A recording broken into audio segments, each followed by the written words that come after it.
কথা বলি আপনার সাথে। আমরা একা চল আনতে যাই বুঝলেন, আমাকে বাচ্চা কাছে ছোট পড়াই দিকে একটু সুবিধার জন্য এই আমরা ঘন্টার পর ঘন্টা যেয়ে দাঁড়ায় থাকি। আমার ঘরে মানে সিরিয়ালের মানুষ দাঁড়া করে রাখা হেরা এমনি ব্যস্ত থাকে। যদি 10 কেজি চাউল আনি তাহলে হেরা 450 টাকা রাখে আঙ্গুর। হ্যাঁ, তখন আমরা কথা হচ্ছে যে আমরা মা বোনেরা নামাজ পড়ুম রইতে রইতে আঙ্গুর এত কষ্ট না দিয়া তোমরা পরে বেছো আমাকে আগে দিয়ে কথা কইতে গেলে আঙ্গুর মানে আরো দাঁড়া করে রাখে।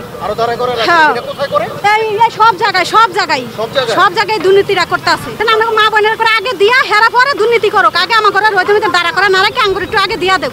আমরা চাইতেছি এইটা। অনেক মানুষ ফিরিয়া জায়গা পরে চাল হেরা পায় না, চাল হেরা বেচ চালায়।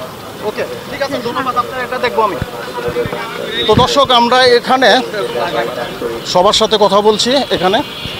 তো আসলে এখানে অনেকটা ইজি হয়েছে। আর এখান থেকে কিন্তু আপনারা, আর এটা হলো একটা ব্যবসায়ী এলাকা, দেখতে পাচ্ছেন চারদিকে ব্যবসা। আর এই ব্যবসাটা প্রতিদিন 24 ঘন্টা কিন্তু এখানে মালামাল এপার ওপার হয়।